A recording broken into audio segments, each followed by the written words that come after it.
What's up, Comicbook.com? Welcome back to the studio. BD here at San Diego Comic-Con. The show goes on, and right now I'm very excited because we're going back to the world of The Walking Dead. And you all know I love The Walking Dead universe so much. Right now we're talking tales of The Walking Dead. We have the cast, the brains behind it. Thank you for joining us in the studio. All right. Good to be here. First of all, I want to talk about San Diego Comic-Con. Do we have any first-timers? Oh, wow. That's great. What's it been like for the first time at Comic-Con? I love it. Yeah? It's amazing, yeah. And we just did the panel and I was blown away by the love in the room for the show, and it was amazing. Yeah, first thing we did was just talk to 7,000 people. No big deal. No big deal. It was like, all right, we landed, we got here, had a couple bites yesterday, and then just talked to 7,000 people again. I hope they coach up a little bit and they'll just go, get out there, go do your thing. I don't think there's a hyping it of like nerves, but I think what people fail to remember is just the joy as well, because this is a celebration. Comic-Con's a celebration of everything people are passionate about, and that they invest so many hours of their life in these shows, or it's a beautiful thing. Oh, yeah, I love coming here. It's the best energy. I do want to ask, since there's so much stuff you can go buy on the floor out there, are any of you collectors of comics, statues, anything like that? My husband is. Oh. Big time. And my kids, my child is really into anime, and then my little boy Teddy is obsessed with Godzilla and kaijus, and he's got his our dog's called Gojira. It's like So you have a shopping list of things to go get up there. They are they're next level. Yeah. Oh, it's the best down there. You'll find it all. Terry, I've seen you at so many different premieres, and I know you're a fan of the stuff. Big time. I love old posters. Oh, cool. Old posters. If I can get some posters even in other languages, I love that stuff, man. And my wife is like, "You're not putting that alien poster in my den. You're not doing it, or in my kitchen." I want to put. I literally love just the artwork behind. My thing is, because I was a graphic artist before I became a football player and before I became an actor, and movie posters as how I learned how to draw. You know what I mean? And that's back in the day when you take a horror movie and you have an artist, Drew Struzan, who did all the Star Wars stuff, is one of my favorite artists of all time. So I come here and geek out. You know what I mean? Yeah, this is mecca for this kind of stuff. Would you ever draw a comic? Oh yeah, but the problem is time. You know what I mean? Yeah. And that's the thing. You literally take. When you look at the original Walking Dead graphic novel. Yes. Look at what it became.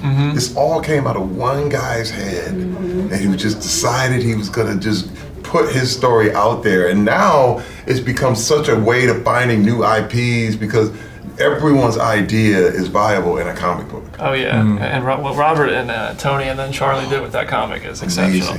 I'd read your comic. Is that? Yeah, I'd read your comic. Me too. Really? Yeah. Thank you.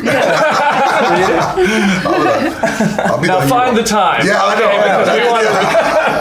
know. Now we have Key two Inception newcomers. soundtrack. Two newcomers to the Walking Dead universe, two veterans in the Walking Dead universe. Danny, I'm going to come to you first. What is it like? What can you tell me about your episodes? Because this is all new stories and tales. How does it fit into the universe in your experience? What kind of world did you get immersed into? What pocket of it? Well, I think when I think of The Walking Dead, I think of a massive cultural event of something of the concept of living in an apocalypse with zombies, and that's been exercised and meditated on by many different iterations. And I think what made it such a cultural event was it's probably the way in that was the most human. And I think even people that didn't like zombies ended up becoming obsessed with it because it's such a human story. And so when it came across for the opportunity to join it, I thought that Eric and Dahlia, two characters from my episode, I'm playing Eric, Daniela Pineda playing Dahlia, had a really complex, they were navigating something really complex interpersonally, and I think that it was so beautiful to play in a contained space. And so I think that that's something, it's a meditation of two people. I'm like literally about to just like spoil so many things, and I'm like, I'm playing whack-a-mole with my like thoughts. right behind you. Yeah, and I'm like, The whole time you were talking, she was literally, I felt like she just snapped my neck. Yeah, You want to make a joke. He's going to turn into a zombie. Hey man, you forget the biggest movie of the year too. I know you just got trained on how to keep secrets. I know, so that's why I'm like in my head. It literally is whack-a-mole. But I think it was just it's such a human story, and I think that's what's drawn me into it. That the walkers are like up the ante and raise the stakes on a lot of different human conflicts, and so it was just fascinating to play. And I think as an actor, you're just like how it's a good exercise to try to feel like what. In the oh my god, another one. I was just like, hey, well, listen, stop you before you get in any trouble. I love that. I'm looking forward to it, man. Terry, your character seems like he's unimpressed with this world, and from what I've seen, he might be a little over it. Give me an introduction if you can. Well, first of all, I love the series, The Walking Dead. I followed it for years. These people are members of my family. You know what I mean? And to actually meet them yesterday, like the original cast, I was geeking out. I'm fangirling, seriously. And so I've always been a fan of the zombie genre simply because I go back to 1968. I was born in 1968, and a movie called Night of the Living Dead changed the game. When you look at an African-American hero who, it was controversial, it was groundbreaking, and also it had this amazing social commentary that went right along inside of this horror movie. And you go, I didn't even know that was possible. And I said, when I look at this show, it reminds me of everything Night of the Living Dead was about. That's and awesome. when you're talking about the social commentary, you're talking about, you're touching on so many topics, even metaphorically, or even hitting them right on the head. It's so amazing and so deep and so complex that I said, I have to be a part of this. I have to be a part, and I couldn't wait. And in my episode, it was kind of like an homage to Night of the Living Dead for me. That's awesome. Because it's just like, wow, it just took me right back there. That's awesome. I'm happy for you. By the way, before this, I tried to get a little vacation in just to get ready for Comic-Con. I went down to Epcot. And I saw you down there. Yes, my ride. Cosmic Rewind. Tell Merrick, that's right. I'm a part of the whole, Guardians of the Galaxy universe. Right. That was so much fun. That's Glenn cool. Close and it was just really good. That's cool. I mean, come on. Man, I'm living a dream. Okay, checking every box. I am in the Walking Dead universe. I am in a Disney ride, and to have sitcoms. Not even your first Marvel gig either. No, Deadpool 2 action. Yes. I love it. It's great, man. It's fun to follow. I'm made for Comic-Con. Terry Crews was made for Comic-Con, and Comic-Con was made for Terry. Hey, we're happy to have you. Either way. Happy to have you. Samantha, you're going back to the world of The Walking Dead. We're seeing Alpha before she was a Whisperer. What was it like to do this with like a whole new group of people? Because I know that in Atlanta, everybody's so close and so welcoming, and it is a family down there. Yeah. And you do this with all new people. Not totally new. A lot of the crew were from Walking Dead. So yeah, and also Channing and Mikey was my director. So I've worked with, we're a family anyway. There were a few new crew members because there had to be. But my episode was the last one shot, so the crew had been working together for a while at that point, so it was really nice. It was a but you just machine. said something interesting. You just said Alpha before she was a Whisperer. Is this like, why is that? Why is it so interesting? Because she's D. This episode is about D. Oh, that's right. She's not going to be called Alpha. Oh. Yeah. I didn't even... So she's D. And so this is maybe before she's Alpha. And who's to say she's Alpha when she's a Whisperer? So this actually is going to lead. This leads perfectly to my question for you. No, she's thank you for the perfect segue, because my question for you was going to be when you're expanding the Walking Dead universe in times like before some things or going alongside timelines we've already seen in The Walking Dead, or even Fear the Walking Dead or World Beyond. Are there moments that are going to make us look at episodes of those shows from a new perspective? I think so. I mean, certainly the Alpha episode will. And it's interesting, I was just telling Sam that I had actually written the previous Alpha, the story where Lydia is talking about what they did when they first, the apocalypse first hit. So I sort of did a prequel to Alpha already, so I was very excited to do this one. And then there's one other episode with a little bit of an Easter egg in there, but it's a little buried. You'll have to.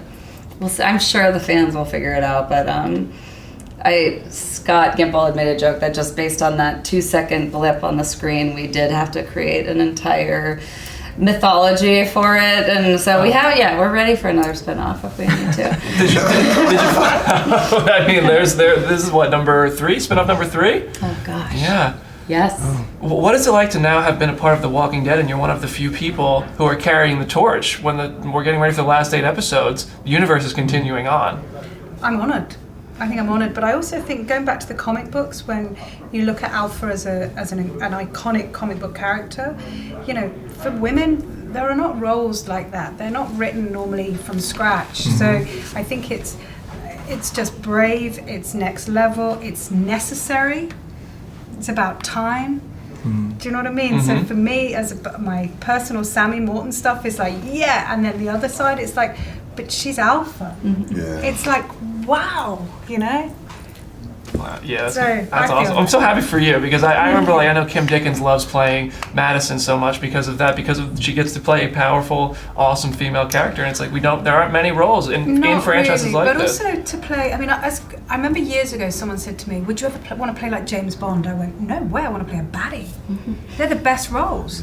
They're always the best roles, and you never kind of, I mean, I've played Myra Hindley, these are real life villain and people like that, but I think that the way that Alpha and D, that the way the writing happens, is it's so complex, and the subtleties and the nuances is that people aren't, it's like Negan, people aren't just bad. Do you know what I mean? Yeah. There's sides to all this stuff, and we get to see it with Channing's incredible writing, and also this I don't know, is that, I'll take it now. it's there's also kind of a lot of the time in television when people write for children, children don't talk like that. Do you know what I mean? I don't know, I'm like, really? But on the show also, the roles that are written for kids within the Apocalypse are just next level. So the little girl Scarlet Bloom, who plays young Lydia, who I did get to work with on The Walking Dead, is next level. So That's awesome. That's great. and we all got great colleagues, didn't we? Yes. We're all like, amazing. I feel weird that they're not with us because I know. it's like I was with they're Olivia fun. Munn. Yeah. She was just absolutely, I mean, just amazing. Amazing. It was just me and her in our episode. Wow. Yeah, the entire cast on this, like the roster you all put together, got to be a part of, you all included. It's pretty amazing. Yeah, my episode was me and Danielle, so we were fighting over who was Danny. I literally was like, I am Danny. She's like, no, I'm Danny. No, I'm Danny. And then we both show up whenever Danny was called. Danny, number 1 on the call sheet, Danny. Who was it? right. Well, both of us. Last name. Yes, that's how we keep it peaceful. Yeah, Danny. You both are here. And now we're gonna end it with this. Who the 2 newcomers to the franchise? If you could interact with characters from any of the other shows, who would you like to see your character? Do you think would be the most interesting to see a dynamic between your character and someone we know from the other shows? Well, I mentioned this at the panel, but I loved Tyrese. Tyrese. Gone too and soon. The good thing is I don't know when my part of the world, like timeline, all that stuff, because again, it is standalone. So, but Tyrese was such a character that he was like my soulmate. He was my brother. And, you know, I watched him, and his heart and his soul was just. He's a brilliant actor, but it was just everything he was. I was like, man, that would be my best friend. You know what I mean? And I was like, I could see us doing something together. You know what I mean? And this is how I know the characters from the way they write them. And it's just like, these are real people. It's amazing. After today, I'd say I'd love to run into you guys out there. Yeah, that'd be great to just cross each other's paths, like a month in, 2 months into it, and then just not know that there's that one day a camera crew would be following her. Tyrese's final episode, my mom is a huge fan of Walking Dead, and that was when I first started getting into covering it, and I never spoiled anything from my mom. And I interviewed Chad Coleman that week, and my mom called me up after and said, how'd the interview go? I said, it's not like you can say much, he dies. And she was like, No! what? So I was like, I need to never tell you anything ever again. Yeah. Worst spoiler I ever slipped on. I'm so sorry, AMC.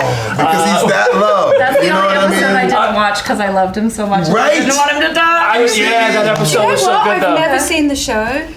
And Before no, I've never seen it. And you just didn't go back. No, but now I know what happens to him. Oh my God. Do you know? I mean, come on. I've heard Andrew doesn't watch the show either because he I've doesn't never want it seen to it. inform the performance. seen it. Why is that? Because I want to wait till it's all done and then I'll. But also, it's me. I don't like watching myself. But I really want to watch the show. We're just kidding. Tyrese is great. He's doing great. He's doing Yeah, he's fine. He's doing great. No, I think there's a Goldman's good. spoiler free. Like you can kind of spoil things that happen after an X amount of time. Yeah. The spoiler window on Tyrese is about 7 years, maybe 8, maybe 5, maybe he's still going. And that's our interview at San Diego Comic-Con. And those are the rules on spoiling. Tales of the Walking Dead, everybody. It's coming soon. Make sure you tune in on AMC and stay tuned to Comicbook.com for more from San Diego Comic-Con. I'm BD. See you there. Bye.